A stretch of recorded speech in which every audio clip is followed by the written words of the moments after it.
আসসালামু আলাইকুম রহমতুল্লাহ। প্রিয় দর্শক, সবাই অপেক্ষা করছেন আসন বন্টনের জন্য। আসন বন্টন হলো কিনা, হলে কে কত পেল, বিভিন্ন রকমের কথাবার্তা, সবাই আপনারা অধীর আগ্রহে বসে আছেন।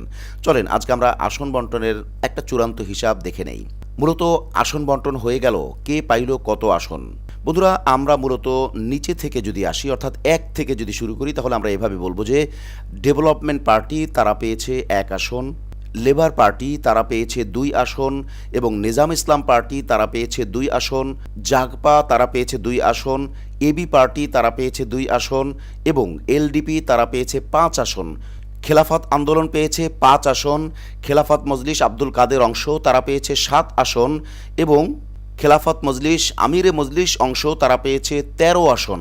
অর্থাৎ ইবনে শাইখুল হাদিসের অংশ 13 আসন পেয়েছে আলহামদুলিল্লাহ, এবং এনসিপি পেয়েছে 29 আসন। এরপরে আলহামদুলিল্লাহ ইসলামী আন্দোলন পেয়েছে 44 আসন। বাদবাকি সবার শেষে থেকে যায় জামায়াত ইসলামী, তারা পেয়েছে 188 আসন। আলহামদুলিল্লাহ সুম্মা আলহামদুলিল্লাহ, মোটামুটি আসন বন্টন হয়ে গেল।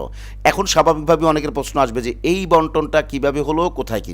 দেখুন, বন্টনটা কিভাবে হলো, কিভাবে দেওয়া হয়েছে, তার যৌক্তিকতা কি, এই সব ব্যাপারগুলো আলহামদুলিল্লাহ 2-1 দিনের মধ্যেই সংবাদ সম্মেলন করে কেন্দ্র থেকে বলা হবে। বাদবাকি আমরা আখলাক টিভির পক্ষ থেকে কেন্দ্রের আগে কোনো কিছু বলাকে পছন্দ করি না, কিন্তু যেহেতু আপনারা বিভিন্ন দিক থেকে বিভিন্নভাবে আমাদেরকে চাপ দেন, জানতে চান, বিভিন্নভাবে আপনাদের আগ্রহ এবং উদ্দীপনা, এই সব কিছু মিলিয়ে আমরা এই খবরটা মোটামুটি আপনাদের সামনে উপস্থাপন করেছি।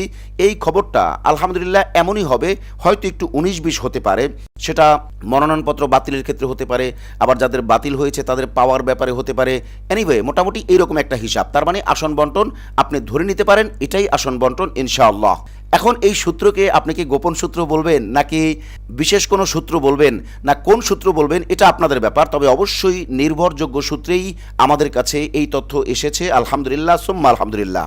তবে স্বাভাবিকভাবে যে আলাপ আলোচনা চলমান ছিল সোশ্যাল মিডিয়াতে, এর কাছাকাছি হবে। খুব একটা রদবদল বা খুব একটা পরিবর্তন বা খুব একটা 10-20 এরকম পরিবর্তন হবে না, হলে 19-20 বা 18-20 এই টাইপের। অতএব আসন বন্টন চূড়ান্ত আমরা ধরে নিতে পারি। এখন আর আসন বন্টনের ব্যাপারে মোটেই সময় দেওয়া যাবে না। এখন কাজ একটাই, সেটা হলো যে আমরা ঝাঁপিয়ে পড়ব সবাই মিলে, ভাই ভাই হয়ে, যে হ্যাঁ, যে আসন পাক না কেন সব আসন আমাদের, সব মার্কা আমাদের, আমরা সবাই এক। ইনশাআল্লাহ এভাবেই আমরা মাঠে ময়দানে কাজ করব। বন্ধুরা, তাহলে এটা পরিষ্কার যে আখলাক টিভির কাছে আপনাদের যে আসন বন্টনের ব্যাপারে চাওয়া পাওয়া বা জানার ব্যাপার, যে আখলাক টিভি এই ব্যাপারে কী জানাইলো আমাদেরকে, কী দায়িত্ব পালন করলো, আমার মনে হয় এটা ভেরি ক্লিয়ার। এই ব্যাপারে আর কোনো কথা থাকে না। তারপরও ইনশাআল্লাহ মুহূর্তে মুহূর্তে তো আপডেট আসবেই, ঘন্টায় ঘন্টায় আপডেট থাকবে।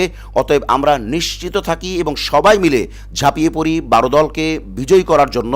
এবং 12 দলের জয় মানে দেশের জয়, দশের জয়, ইসলামের জয়, এটা মনে করেই আমরা মাঠে সবাই মিলে নামবো।